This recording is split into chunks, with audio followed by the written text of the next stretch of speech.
ग्रामपंचायत येवदा येथे नीलकमल खुर्ची व LED लाईट खरेदी प्रकरणात आर्थिक गैरव्यवहार उघडकीस येऊनही संबंधित ग्रामविकास अधिकाऱ्यांवर केवळ सक्त ताकीद देण्याची कारवाई करण्यात आल्याने दर्यापूर पंचायत समितीच्या कारभारावर गंभीर प्रश्नचिन्ह निर्माण झाले आहे।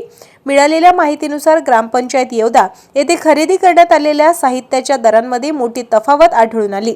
बाजारात सुमारे 650 रुपयांना उपलब्ध असलेली नीलकमल खुर्ची तब्बल 1800 रुपयांना खरेदी करण्यात आल्याने तसेच सुमारे 1050 रुपयांच्या LED लाईट हे 5500 रुपयांना खरेदी केल्याचे समोर आले आहे। या प्रकरणात मोठ्या प्रमाणावर आर्थिक गैरव्यवहार झाल्याचा आरोप करण्यात आला आहे।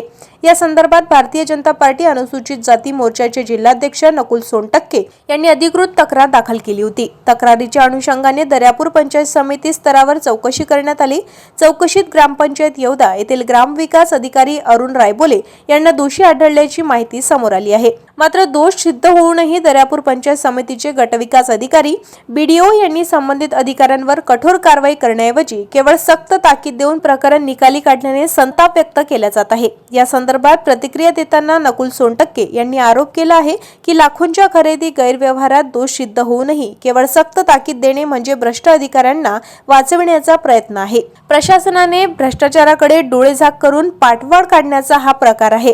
दरम्यान या प्रकरणामुळे दर्यापूर पंचायत समितीच्या कार्यपद्धतीवर नागरिकांमध्ये नाराजीचे वातावरण पाहायला मिळाले असून भ्रष्टाचाराला अभय देण्याचे काम वरिष्ठ स्तरावर होत असल्याचा आरोपही पुढे येत आहे। या प्रकरणात जिल्हा परिषद अमरावती प्रशासनाने सखोल चौकशी करून संबंधितांवर कठोर कारवाई करावी अशी मागणी नागरिकांकडून व्यक्त होत आहे।